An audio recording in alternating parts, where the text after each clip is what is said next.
Yo, what's up mga kababayan, mga kalingap? Welcome back muli sa aking munting channel. Ako po ang inyong host, Auriada TV, muling nagbabalik. At meron na ng panibagong reaction video mga kababayan, mga kalingap. No? Yan yung ating thumbnail dyan.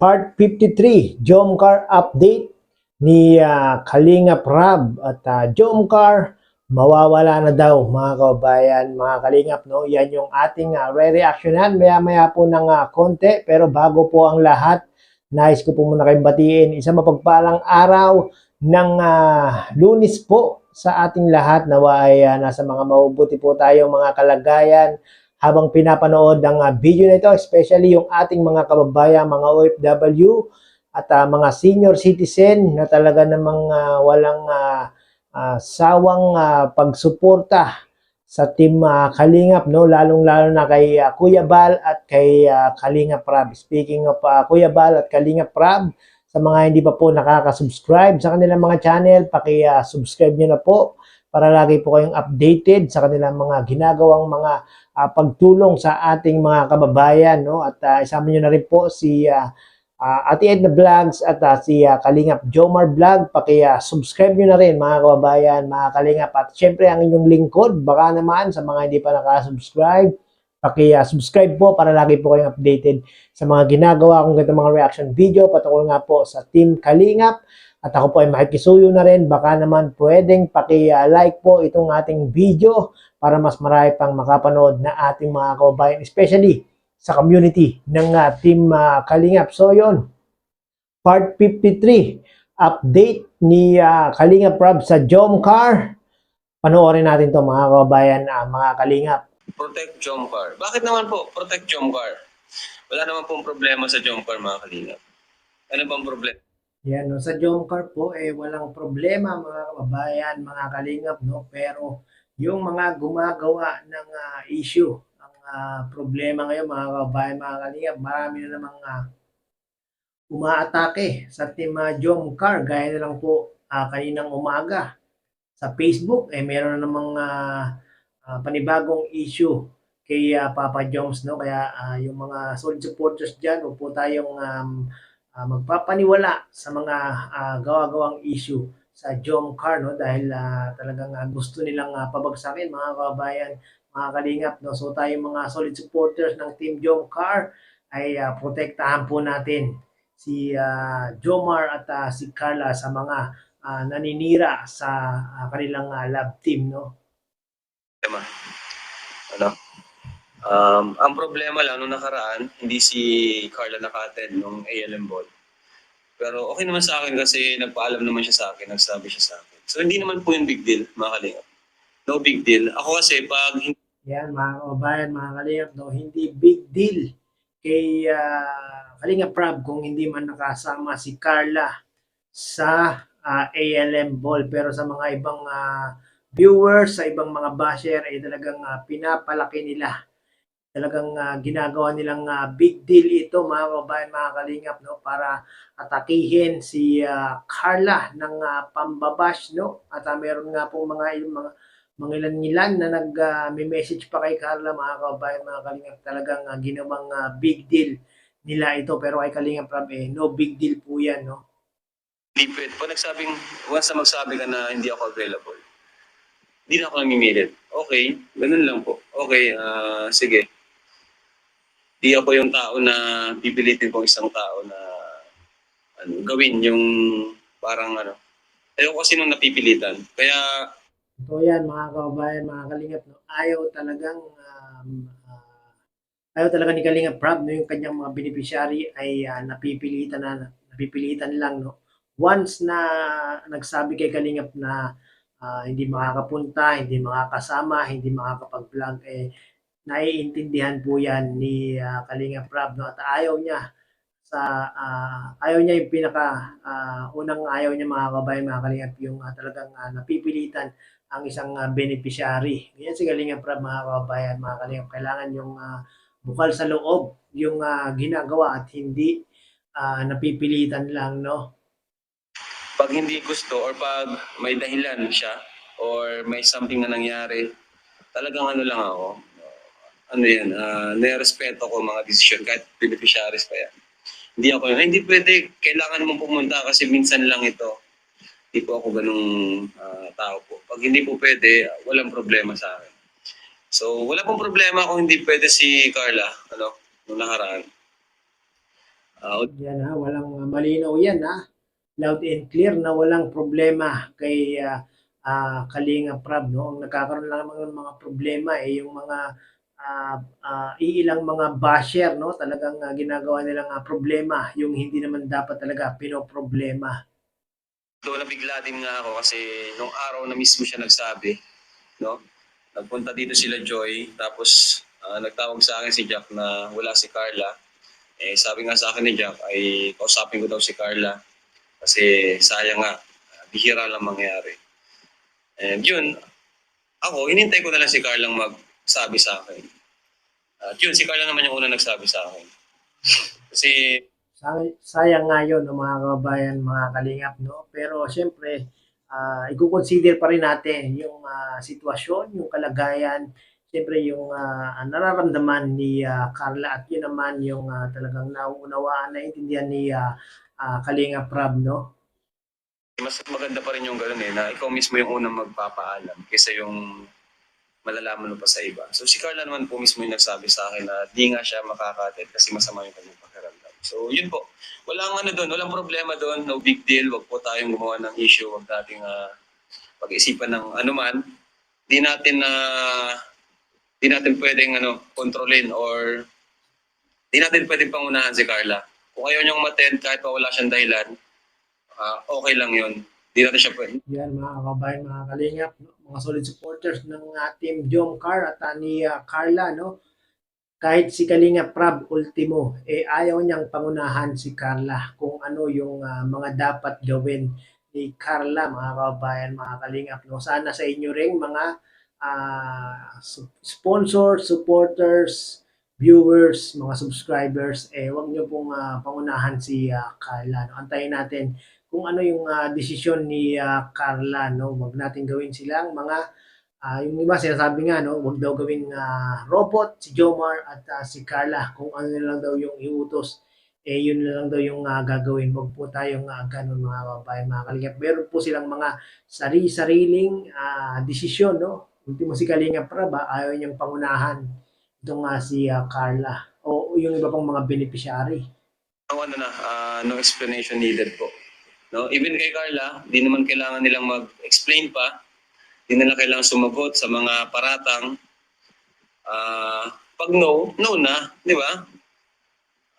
Kailangan natin talaga sa mga matuto rin tayong magsabi ng no. Hindi palaging yes. Ano? Tama yun 'no, talagang pag hindi kaya, hindi kayang pumunta, hindi kayang umattend, hindi kayang gawin, dapat magsabi ng kung ano talaga yung nararamdaman 'no, lalong-lalo na sa mga beneficiary ni Kalinga Prab. Even ako, pag no, no talaga. So, yan ay practice natin. Kapag nahirapan kayong mag-no, practice nyo na pag di nyo talaga Hindi kaya. di nyo feel or di nyo kaya, may nangyari, no lang, di na kailangan mag-explain. Diba? Kaya, si Carla ay, hayaan na natin si Carla, di na kailangan mag-explain kung di siya naka-attend, Huwag na natin. Yan hindi kailangan mag-explain ni Carla sa mga supporters at mga viewers 'no, lalong-lalo na sa mga basher. Guluhin kasi wala tayong magagawa nagkasakit siya, no? Kaya hayaan na lang natin yun. Kahit sila Joy, sila Biancy, pag nag-no yan, okay, no. Walang problema. Ganun lang naman tayo. Ganun tayo dito. Hindi porke beneficiary natin na dapat palagi kang yes. Masyado kasi pinapalaki ang issue. Nagpaalam si Carla. Nagpaalam po sa akin si Carla ng maayos, kaya huwag po nating masyadong palakihin. Babawi naman yan si Carla.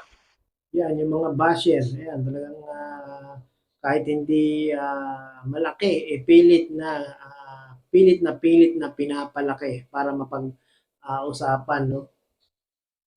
At baka na ano lang, syempre nagkasakit nga at siguro na homesick din, no? Or baka na-disappoint siguro sa susuotin niya, hindi natin alam kung ano nangyari.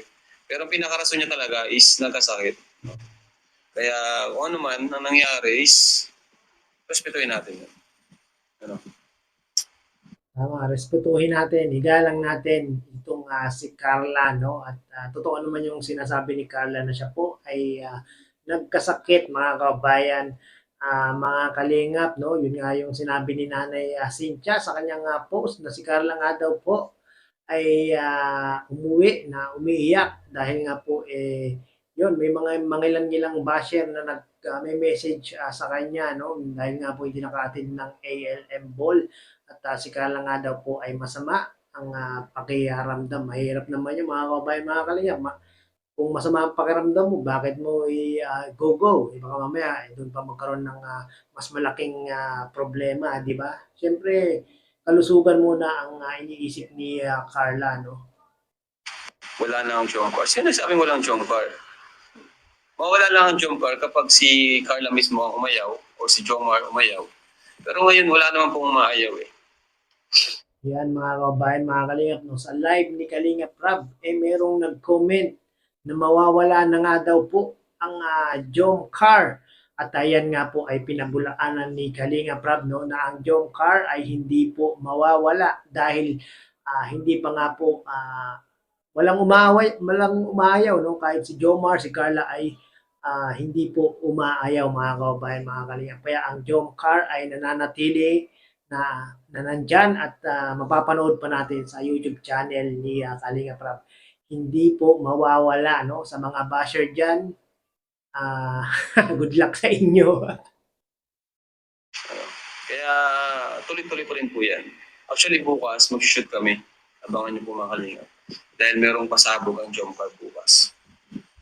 Yun mga kabayan, mga kalingap, yun po yung update ni Kalingap Rab sa part 53 na kung saan magsushoot daw po sila at meron na namang pasabog itong Team Jomcar. Ano na naman kaya yan mga kabayan, mga kalingap. So yan yung ating aabangan pag na-shoot po yan ngayong araw at pag na-edit po ni Kalingap Rab ay nako, antayin-antayin lang natin mga kabayan, mga kalingap kung anong magiging ganap, kung ano yung magiging pasabog ng Team Jomcar. Iyak na naman ang mga basher na pilit gustong pabagsakin ang Team Jomcar dahil ang Team Jomcar ay hindi mawawala, no?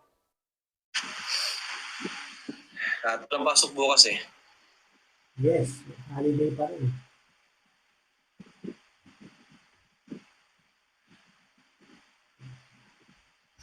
Ayan.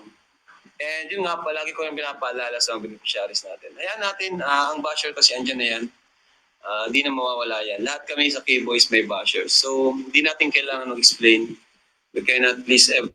Oo nga, no, mga kababayan, mga kalingap, no, lahat ng kahit ultimo ako, meron din mga iilang mga basher, pero mas marami pa rin yung syempre sumusuporta sa ating channel. Kaya pag may nambabash, may nagko-comment sa akin, dead man na lang tayo. Dead man na lang ako dyan, no, at tinatawanan ko na lang yan, no. Sana ganun din yung gawin ni Carla, mga kababayan, mga kalingap, no. Huwag nang basahin, huwag nang intindihin yung mga nambabash sa kanya dahil si Carla nga po ay viral na, sikat na si Carla kaya meron pong mga mangilan-ngilan na nambabash, no? At yun, huwag niyang pansinin ni Carla, dead man na lang.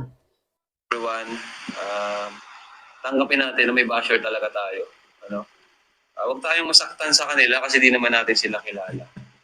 Mas okay kung wag na lang tayo magbasa, di ba? Ng mga comments or message sa atin. Hindi natin kailangan mag-explain. Tama. Hindi natin kailangan mag-explain.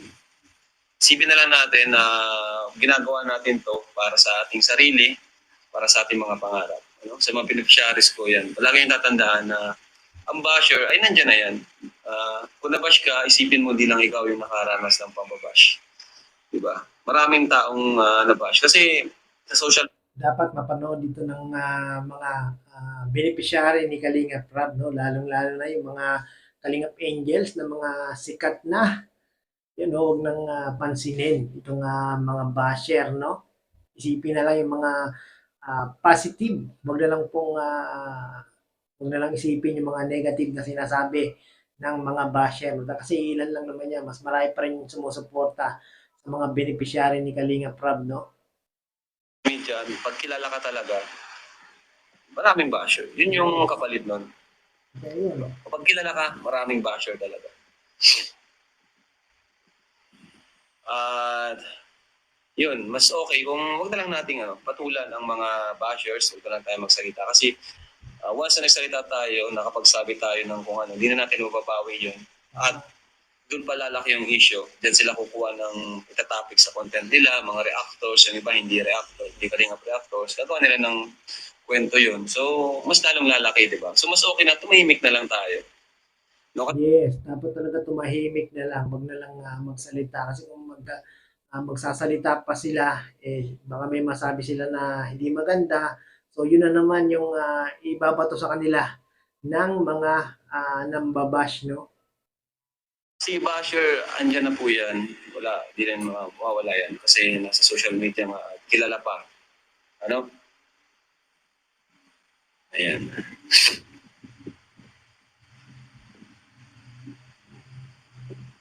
Tanggapin natin talaga, may mga ganun po talaga.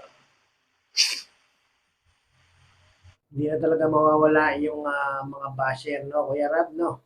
Kaya talagang dapat maging tawag doon, maging matatag na lang yung ating mga kalingap angels sa mga pambabash, no? Ayan.